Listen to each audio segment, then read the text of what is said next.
and I really hope that we all have had a chance this month to reflect personally as to how we might all have a role to play, even in workplace mental health and well-being. So as per previous weeks, I just want to say this session is being live streamed on YouTube as well. So if anyone is struggling with the Zoom meeting at the moment, a link to the stream will be posted on chat just now for you. A recording of the session will be also available on the WayAhead Workplaces website following today's session, and it'll actually be available on the YouTube channel through WayAhead as well. So again, you know how I roll. While we're waiting, I'd love to start with a quick question just to get us thinking about the topic a little bit today. So I'm going to ask two questions, and if you can throw your responses into the chat, we can feel free. One is feel free to put your responses there. One question is a little bit more general, and the other is a little bit more specific. So the first question is, what words come to mind when you hear the words workplace health and safety? So that's the first question. And the second one is, I would love to know that whether you have heard of something called the Psychosocial Hazards at Work Code of Practice. So if you feel free to put your responses just in the chat here, and it'll be a great way for us to have a check as to your understanding so far. Now, I will give it just another few more minutes before we start, but let me just quickly introduce myself while we're waiting. My name's Edmund, and I am the program lead here at WayAhead Workplaces. So WayAhead, we're actually WayAhead Workplaces. We're actually part of a larger organization called WayAhead, and we're the arm of WayAhead that looks specifically at mental health promotion aimed at Australian workplaces. I've used a little bit of jargon there, but essentially just trying to encourage different areas of society in thinking about and learning about mental health. Fantastic. So excellent. Let me just start on today's session then. Before we start, though, in the spirit of reconciliation, I do want to acknowledge the traditional custodians of country throughout Australia and the connections of land, their connections to land, sea, and community. We pay our respects to their elders past and present, and extend that respect to all Aboriginal and Torres Strait Islander people joining us today. Welcome again to the last of our Mental Health Month series, where we have been exploring how we all have a role to play in workplace well-being. Now, over the last 4 weeks so far, we've explored such a diverse range of topics, from exploring how different individuals within a workplace can contribute to an individual's experience of work, to how factors related to home or at work can affect our mental health as well, including the quality of our relationships and the level of demands on our energy levels. Last week, we explored just a little bit broader, exploring how it can be best supported through the transitions that we have in life. Today, I'm thrilled to have Jim Kelly join us from SafeWork New South Wales. Now, SafeWork New South Wales is an agency of the New South Wales government. They create and maintain regulations to promote healthy and safe workplaces. Jim Kelly is a director of health and safe design at SafeWork New South Wales, and it's been incredibly exciting to see how SafeWork New South Wales has essentially been a leading voice in the evolution of workplace well-being within Australia. Sure, I could list a range of different accomplishments by Jim, but I personally think there's no higher endorsement that I can give to anyone than to say that Jim is an amazing guy, and it's really my privilege to introduce him to you all today. So let me pass the floor to Jim, and I'll let him cover the rest of the topic. Thanks, Jim. Thanks, Ed. I think that's one of the best introductions I can get. Been an amazing guy. I'll take that any day of the week. It's probably what's most important to me personally, is that you're a top bloke at the end of the day. Really, hopefully find a really engaging talk today. Really, work health and safety can be a bit dry, and I noticed Jennifer's comment about being a bit drowsy, particularly after lunch. I'm hoping my work health and safety talk won't be drowsy. I really want to challenge the way you think about health, safety, and wellbeing moving forward. I want to touch on a little bit on the workplaces, not a problem. And I love the honesty, to be honest, Jennifer, so thank you for that comment. And really challenge the way we think in organisations about how we manage both physical and psychological health moving forward. So please bear with me as we get the screen up and running. Hopefully everyone can see that.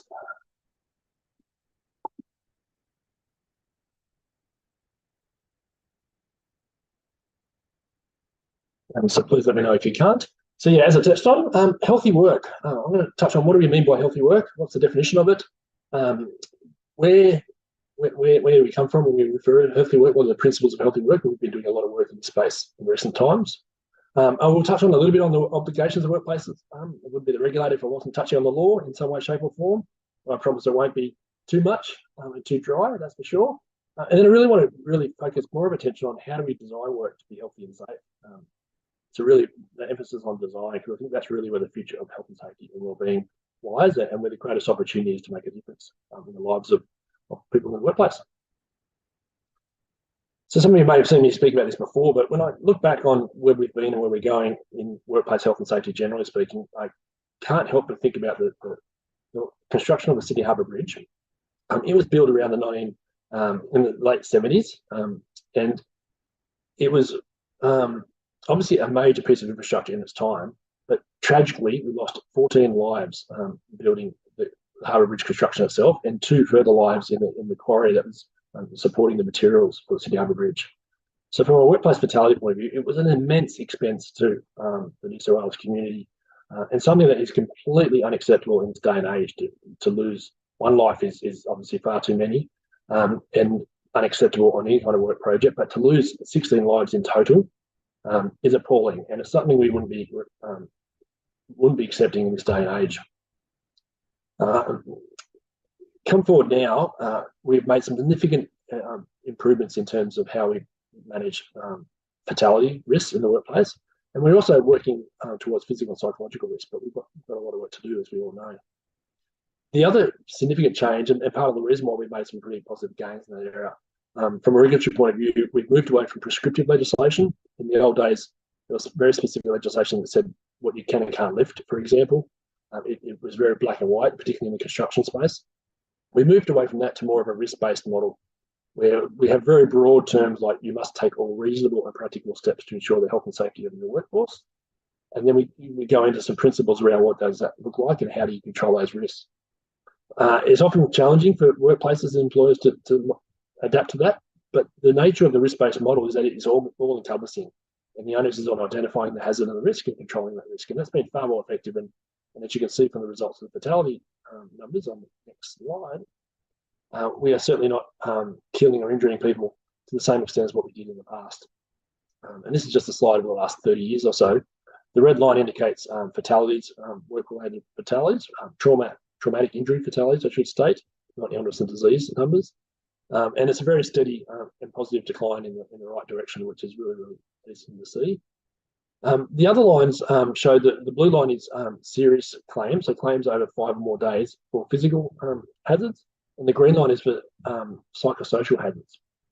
And as you can see, we've seen a positive improvement, but an increase, particularly post-COVID, in the physical claim space, which is quite concerning. But there's been a very consistent trend for psychosocial hazards over those last 30 years. And there's lots of reasons for this. Really positive reduction of stigma in the workplace community, and the community more general is a really a good thing to be encouraged. Workplaces are creating more of a safe place for people to put their hand up and actually seek support and assistance, rather than relying on things like the Medicare scheme, the workers' compensation scheme where relevant as well. But also there's the support mechanisms to enable a person to be in a place where they can be supported and recover at work is really, really positive as well. So it's not all bad, but it does tell us, particularly as a regulator and government, that we need to do more to support workplaces to reduce the risk of work-related psychosocial factors, so psychological and social factors, and really turn that trend around. And we can't keep doing what we've always done. Otherwise, that trend line will tip you in the wrong direction. So what we're proposing really is more of an integrated approach. So building on that prescriptive approach we saw back in the late 1800s towards a risk-based model that we have now, to now starting to more look at a holistic and integrated approach where all aspects of the business consider the physical and psychological hazards in the workplace, where teams are collaborating together. It's not just a HR problem, bullying and harassment. It might be we take a look at it from a health and safety lens for those organisations that might have distinct teams or resources in different areas. But we also look at it from a chief financial officer. Are we investing our money to protect and support our staff, because we know the commercial benefits of that in the business? So really encouraging organisations to take that more holistic and integrated approach and build a safety management system that does not distinguish between physical or psychological. It considers both health and safety in a more broader context. The other real noticeable trend we're seeing in today's day and age, and this was sort of exacerbated post-COVID to the next level, is just the integration between home and work life. No longer do we go into a workplace, a physical location, for a set period of time, clock on, clock off, and go home. At the very least, we all carry mobile phones with us, for example, and are contactable 24/7 via phone. But for many of us, we're working from home. I'm working from home today. So our home life and our work life are more inextricably linked than they ever have before. We also know the way we work and engage in work and workers has changed over time as well. So we're seeing more and more people employed through the gig economy, for example, where they employed for a task. They work through either a provider or a platform provider to be matched to the customer, and they're working in the community, on the roads, for example, or in people's homes, home-based care. So the work environment and the work context is changing all the time. And our home life and our work life are completely linked. Some people are doing 2 or 3 casual jobs, for example, and working 7-day, 24-hour rosters. So this slide really reflects the fact that your work life impacts on your home life. If you are fatigued, if you're injured, if you're stressed from work, going home and kicking a cat's not the best idea. And likewise, your home life will impact on your work performance as well. So if you are going through things like a marriage breakup, financial stressors, conflict in your home work environment, it's highly likely that your performance at work is going to be impacted by that as well. You won't be able to focus or concentrate as well as you would have in the past. You'll be distracted. And if you're operating high-risk plant and machinery, for example, or working with really highly technical equipment, or if you're communicating with colleagues in a workplace environment, your behaviour might change, and the way you operate healthy and safe is impacted as well. So it's really important employees and employers consider the impact of both on each other, and we build that into our safety management system so we can consider the impact of the work's having on home life and the person's fitness for duty when they start a job as well. So we've really coined and clearly defined the term healthy work, and we did a fairly extensive consultation exercise earlier this year to test this definition out, along with our principles of healthy work that I'll touch on in a moment, to see if this is a definition that resonates with both workers and employers, and to get feedback on whether it hits the mark or not. The way we've defined it is that healthy work is designed and managed, and those words are really critical, to not cause harm, first and foremost, but it also has positive benefits to both the physical and the psychological health, safety, and well-being of workers. We know work is good for us. Work provides all sorts of positive benefits for us as humans in general. It not only just gives us financial remuneration, but it's also purpose. It gives us meaning in what we do in day-to-day lives. It provides an opportunity in a community for us to engage with other individuals, whether it be our colleagues or our boss or our customers. There are lots of intangible benefits that come from working and active working lives. But we also know that work can cause harm. And as we pointed out with the earlier Sydney Harbour Bridge example, it can cause physical harm, but also psychological harm, depending on those social interactions we have with colleagues or customers, for example, or trauma we might be exposed to, whether it be verbal or face-to-face. So it's absolutely critical. We want to design safe workplaces, and we also want to design work to be healthy. It needs to not cause harm, but have positive benefits for your health and well-being. So we looked at a number of principles of healthy work. What do we mean by this? And going into more detail. And first and foremost is built on a foundation of safety. So we put that in the center of our principles wheel. You need a physically safe workplace, a traditional workplace where you don't have plant engineering, slips, trips and falls, physical hazards that are going to impact on your health and well-being. That's the first and foremost. As with all safety principles, it starts with strong, solid and engaged leadership. But it only really works when there's effective consultation in place. The people doing the work are the ones that know the work best. They're the ones that can identify hazards, that can identify improvements, and talk about work processes and work design and how we can improve that. So leadership and consultation, whether you're talking about safety or health or both, are absolutely critical to any safety management system. We've also called out designing the healthy work needs to be strategic in approach. So we touched on it a little bit earlier about a holistic and integrated approach is really, really important. It's not something that can just be done by one team. It needs to be embedded in the business and really looking at both short, medium, long-term objectives and changing the way we think about healthy and safe work in the workplace. I mentioned design and management. It's really key to the definition, and designing work to be healthy and safe is really where the biggest gains are at, and it's also part of where the legal obligations sit as well, which I'll touch on in a moment. But designing work does not just mean architecturally designed, as we've seen in the past from the engineering or building construction space. It's also designing things like work processes and designing how workflow happens, whether it be customers or product or service going through the business. So there's lots of opportunities to really influence the design of work.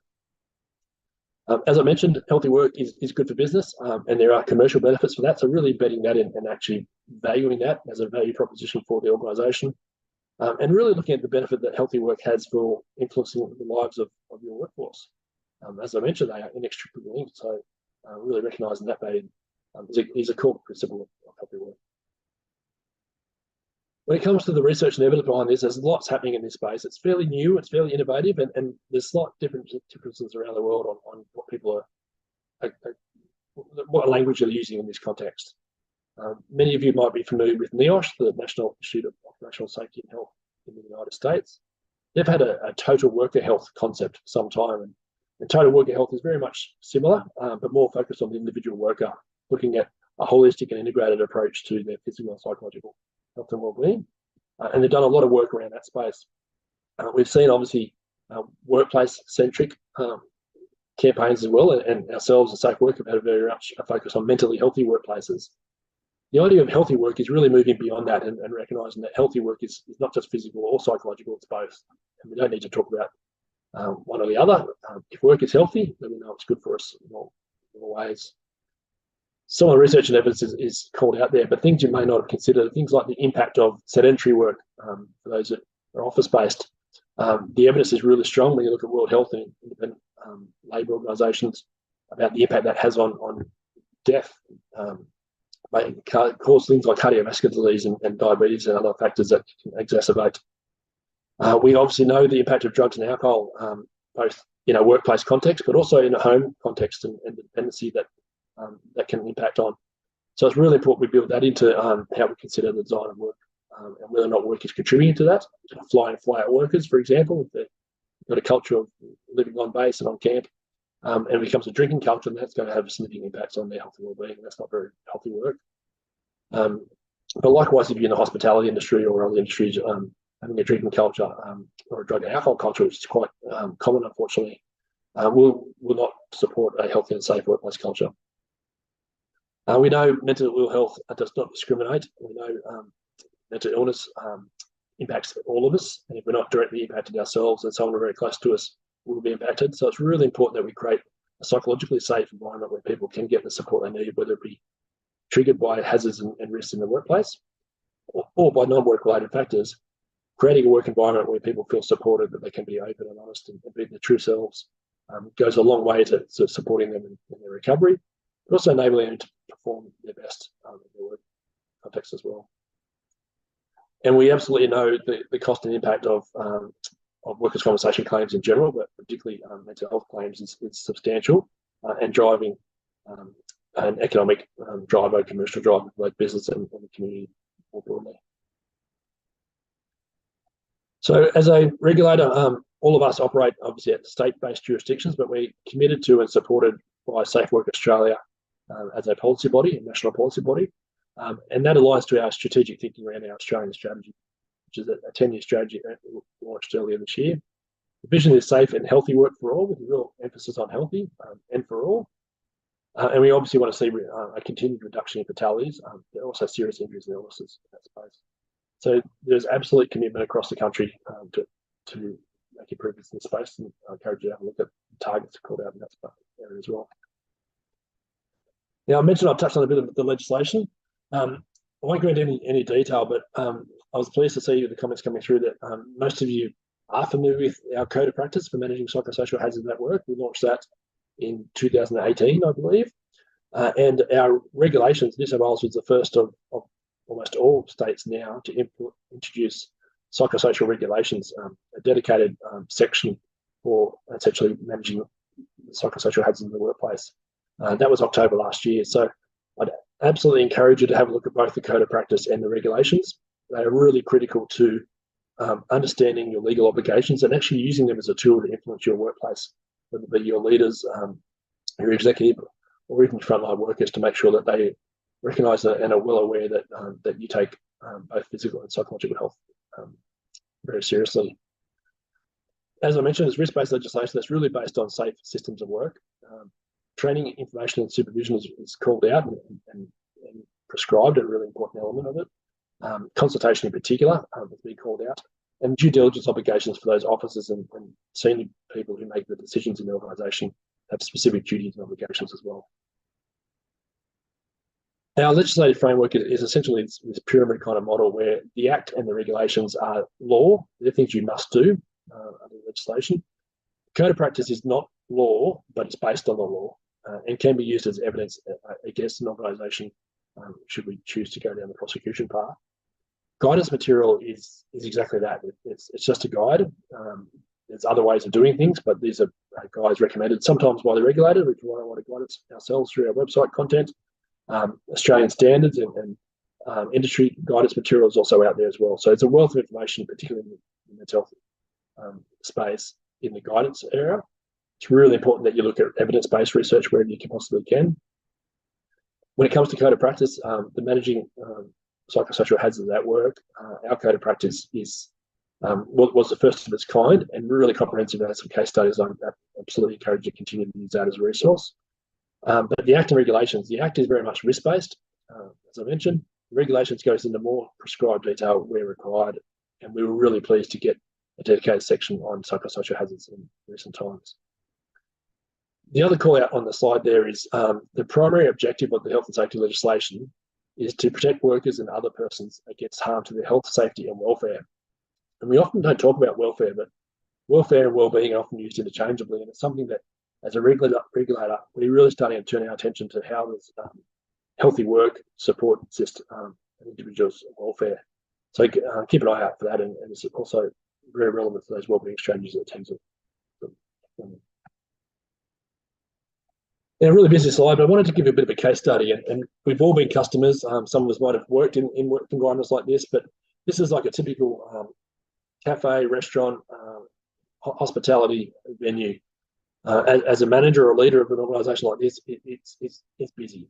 We have really big busy peak top periods, and this particular business leader is juggling staffing and rosters, lots of casual workforce. They come and go, so fairly high turnover. Those challenges that you can imagine. They have peaks and troughs in their customer workflow, so it's really difficult to manage that.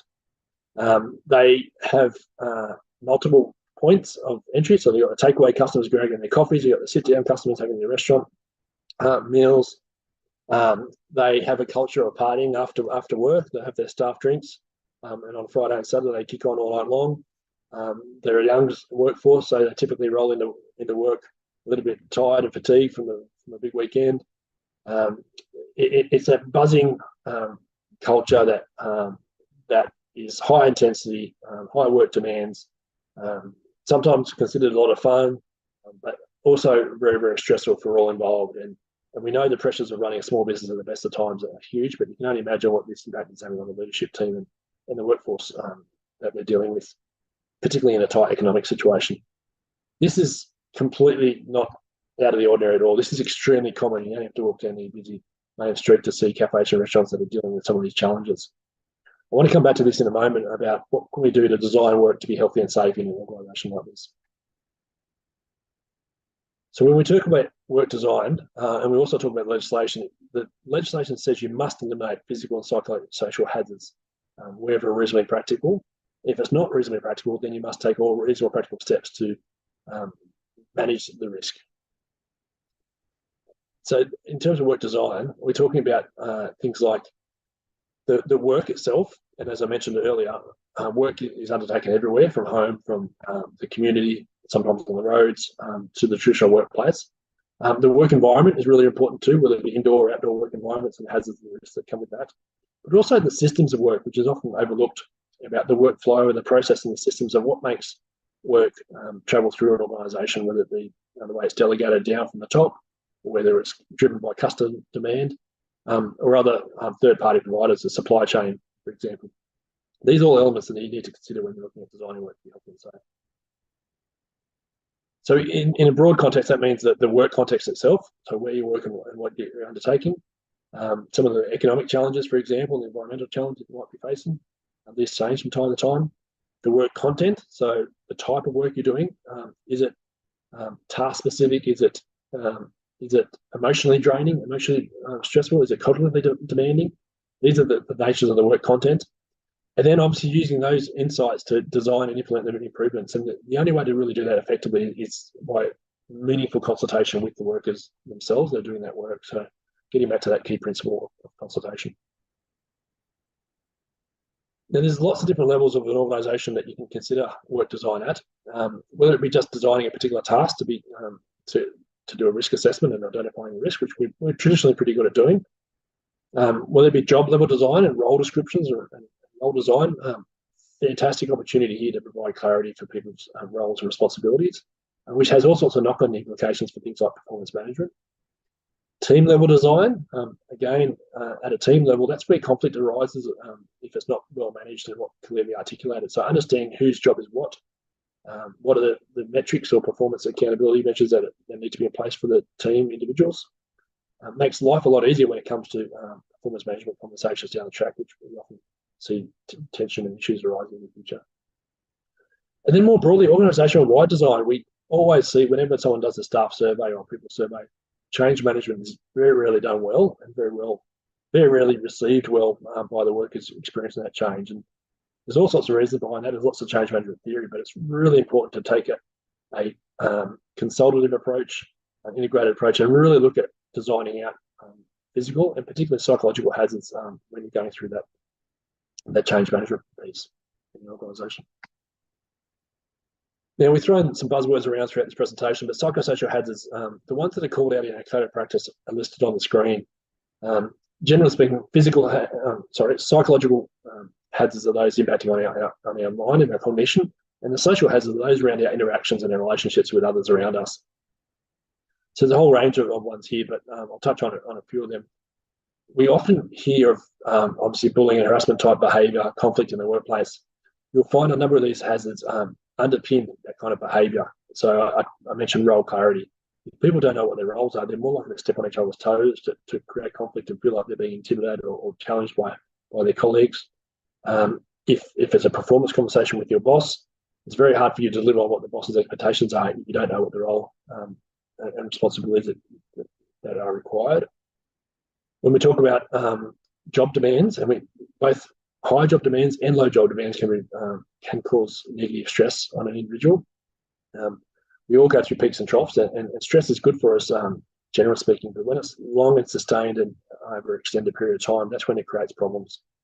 So it's really important that we look at monitoring those job demands and doing what we can to manage that or support people through those tough times. There's a theoretical model that talks about the job demands and job resources model, and if you get the balance right, people can handle significant demands in their role, and some jobs you just can't eliminate the hazards that come with it. An obvious example for me is ambulance officers or paramedics that deal with trauma day in and day out. It's part of their job. You can't eliminate the trauma that they're exposed to. But the support mechanism that you provide around a paramedic doing their duties is really, really critical to supporting them and sustaining them through that. as well as design exercises like job rotation and relevant breaks and support breaks to make sure they can deal with those peak periods of demands. So regardless of the work environment you're in, considering each one of these hazards and putting in a risk management plan to manage those is really critical. Now, when we talk about job design, it can be a bit of a buzzword again and a bit overwhelming on where do you start. These are 4 areas that I really call out as great places to really focus your attention on when you're talking to your leadership team or your workforce about how do we make some improvements in the organisation. If you look at just that role clarity piece, how do you define whether it be a role description or position description, job description as they're called, or even just a descriptor for the team about whose job is what and when. That in itself can make a world of difference in terms of providing clarity, eliminating confusion, and helping people work together better and more cohesively. Reviewing and refreshing and making sure people have the training, support, and supervision that they need, and acknowledging the fact that not everyone's at the same skill level or capability or experience. So as people move in and out of jobs, sometimes we need to increase or reduce the level of training and supervision we provide them based on their skills and expertise. As I mentioned already, organisational change is really, really critical and a great opportunity to get this right. So building effective consultation is a big part of that. And meaningful consultation. Don't just design change in your organisation behind closed doors and then spring it on the team later, which happens far too often. And flexible work is just one simple way. Where practical, not all organisations and not all jobs can do this, but where you can, if you understand your individual workers are going through some tough times outside of the workplace, not your responsibility, but providing a bit of flexibility can make it a lot easier for that individual to manage their issues, whether it be to attend a medical appointment, for example, or to work part-time or casual, or whatever it might be that helps them juggle the work demands and personal demands. Wherever possible, building flexibility into your workforce can have all sorts of benefits for both the individual, but also for the workforce in general. All happy, engaged, and healthy and well workforce is always going to be better for business at the end of the day. So we go back to that early example of our busy, crazy cafe, hospitality restaurant area. What we'd like to see, and I know of examples of this where the leaders sit down and actually consult with their workforce, whether it be one-on-one or group conversations or a combination of both. Lots of tools like our survey tools, which I'll promote in a moment, will help elicit in a confidential manner what are the hazards and risks that your workforce are experiencing. So these effective consultations enable this leader to really understand what the pinch points were and where the challenges were for their team and their workforce. And there are many and varied from that workflow. How did customers come in and out during those peak periods, and how did they set that up? So they took some traditional design strategies to modify their counter and their reception. So they had a takeaway counter for the coffee demand, and they were able to serve coffees and get the coffee traffic in and out of the cafe restaurant front end without disturbing the sit-down customers, which made a world of difference just for traffic and workflow. They were able to look at their rostering systems to look at where they could build flexibility into it, but also how they can resource those peak periods far better. And they did that in consultation with their workforce and making sure they got the skill mix right for this particular team and the demands they're under. They looked at their rostering and responsibilities of their training and supervision when it came to simple things from physical hazards like the cleaning regime, the support for the kitchen, making sure the risk assessments were being done in a timely manner. So really designing those practical systems to make sure they were getting support they needed to identify physical hazards. And in turn, that took a lot of psychological stress off them as well, because they didn't feel like they were sliding around on oily, greasy floors in the back kitchen anymore. They weren't worried about the traffic when they were waitering tables and with food plates and drinks and the like. The other really important thing they looked at doing is changing some of their cultural practices around the way they partied on the weekends and their evening, Friday night, Saturday night drinks, and tried to build in some, still keeping the team cohesion and team building through work lunches or through physical activities that they can encourage for their younger workforce. That was really well received by this particular business, because their young workforce loved to engage in things like bushwalking and going to the beach, and they could encourage those activities outside of their normal business hours without having a traditional drinking culture that party on a Friday or Saturday night. The other really simple thing that they gathered, which was quite insightful when I was talking to this business owner, was with a very young female workforce. They had a lot of young girls that were learning the job at 14, 15 years of age. one of the things that they shared with them, which was really insightful, was the challenges they had with dealing with menstruation for the first time, so dealing with their periods. Something completely personal, completely meaningful to a young female who's going through that stage of life. But by creating a safe, psychological safe environment where they could say, one of the challenges they had was getting access to things like tampons and pads during business hours. They were often asking to leave the workplace, and they didn't know why until they asked the question, and they didn't have easy access to it because of the family or financial situations that were going on outside of work. This particular cafe that I'm thinking of made tampons and pads completely accessible for the young workforce, and it enabled them to grab what they needed when they needed it without disrupting the workplace, but without also embarrassing themselves and putting themselves under psychological stress because they didn't want to ask for a time out to duck down to the local shops to buy something or to take a break that without telling people what they needed for. So it was a great example of a personal factor that is not necessarily the responsibility of the workforce, but one way of really showing how they can create a healthy work environment where the workers feel safe and comfortable to have these conversations and to get access to things they need when they need it. So I touched on a little bit. There's a few services that SafeWork is providing, particularly for small and medium businesses with less than 200 workers. And if you're not already tapping into this, please do. We've just extended the contract for our coaching and training programs for a further 2 years, but it's highly unlikely it won't be extended much longer beyond that. The coaching service is a one-on-one coaching service over the telephone for up to 6 or 7 sessions, where you can get an organisational psychologist to really help you with any aspect of your business, whether it be establishing a safety management system for mental health workplaces, or dealing with a person who is vulnerable and disclosed mental ill health in the workplace, or someone you're concerned about. There's lots of different options and resources you can tap into through the coach, and they will point you in the right direction, help you navigate the complexities, and also help you comply with your legal obligations with the regulations and the code of practice that I've already mentioned.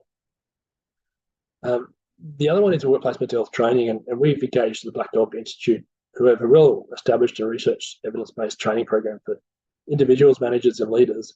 So 3 separate packages, which is available online and really accessible. And the overwhelming positive feedback we've had from this over the last few years is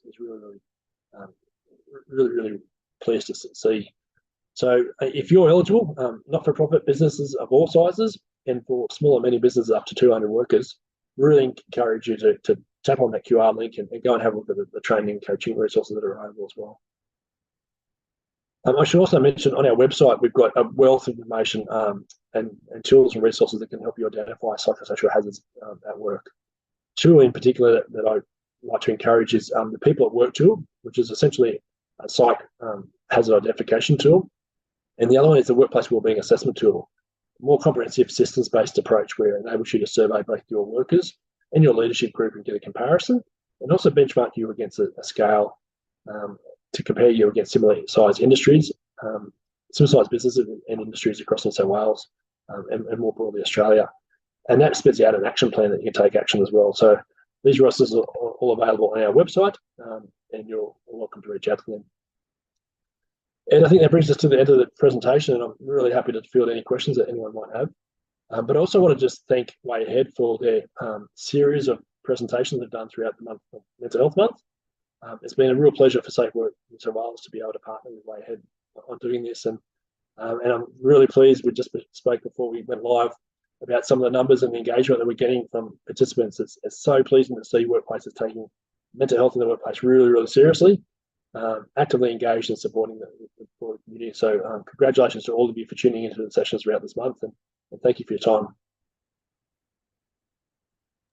Thanks so much, Jim. I do believe there is just 2 quick questions on the chat here for you. One was, what were the names of the 2 surveys again? Yeah, I can get a link out through if you like, but People at Work is an ideal survey tool for anyone who's looking at psychosocial hazard identification. It's perfect for businesses where you've got a problem, but you're not quite sure what the problem is.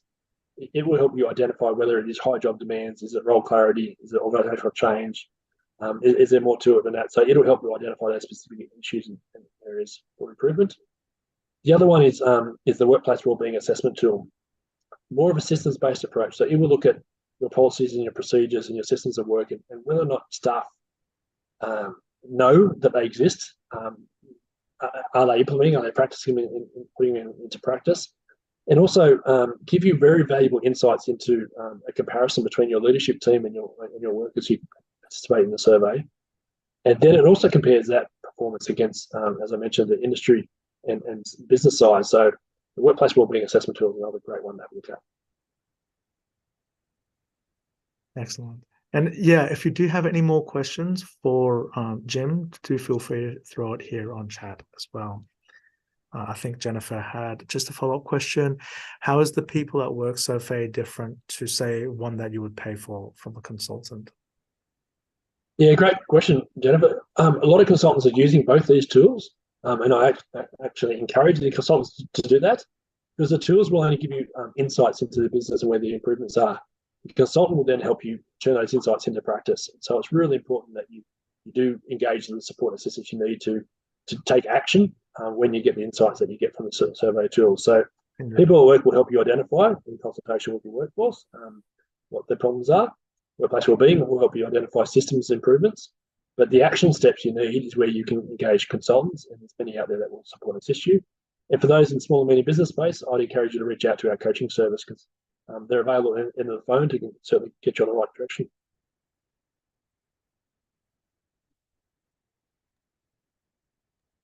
I might just jump in to reply to a quick question actually by Katie.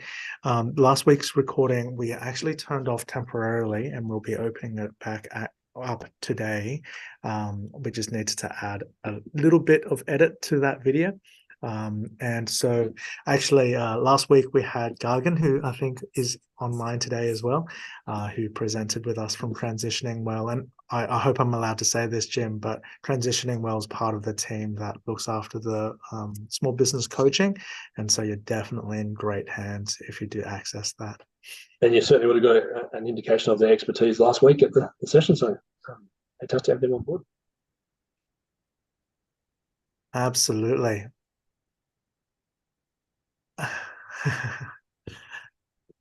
Thank you, Jennifer, for the positive feedback for Transitioning Well. That's fantastic to hear. Excellent. And of course, Transitioning Well, feel free to look up their website as well. They do offer a range of other additional services. Well, do feel free to shoot up any other questions you might have. Maybe Jim could stick around for just a minute longer, but do let me, for people who are needing to head off, let me wrap up very quickly. I really enjoyed having Jim join us today to round off our Mental Health Month activity. You know, the theme of Mental Health Month this year has been we all have a role to play. And we've been exploring that topic, not just within workplaces, but all over Australia in lots of different communities, lots of different contexts. And so specifically in the workplaces context, we've touched on the roles of different individuals within workplaces, and we touched on topics around the psychosocial management side of things. But today we kind of see how all of those things plug into this broader picture that we, as you know, Australian workplaces are going towards this evolution in terms of our thinking, in terms of not just health and safety, but also as a physical health and safety, but also that integration between psychological health and safety and physical health and safety. So a very exciting time to be involved in this industry. I do hope again that you've all had a great opportunity to really reflect and think about mental health within your workplaces. I've had some feedback saying that they'd love to see more of sessions like this again, and perhaps if we can get more information to you or more events like this happening, we'll send you a quick email about that. Before I wrap up, I just want to have just say really quickly, we have some really important links on the chat open for you. One thing I do want to highlight again is we do have a feedback form for this session. This feedback is really important for us, not just so that we could hopefully continue to improve these sessions should we have them, but it could also help us continue to offer free initiatives like this, with a little sly wink to the SafeWork team over here. It's only 3 short questions. It's completely anonymous. Thank you so much for your ability, if you can fill it out for us. I don't think I've seen any other questions. So, I was Jim, just going to say, Ed, yeah, thank you. The evaluation does go a long way. It certainly helps us make decisions about supporting events like this for WayAhead in the future. And it's a real credit to everyone involved in the participation, and encourage us to share the recordings with everyone throughout the month that's been taken, because I think the more reach we get, the more capacity we both have to continue to host these events in the future. Excellent. Fantastic. Well, let me wrap up a little bit early for all of us, and great to meet you guys. We'll hopefully catch you all again really shortly. Have a really amazing afternoon, guys. All the best, everyone. Thank you. See you soon. Bye.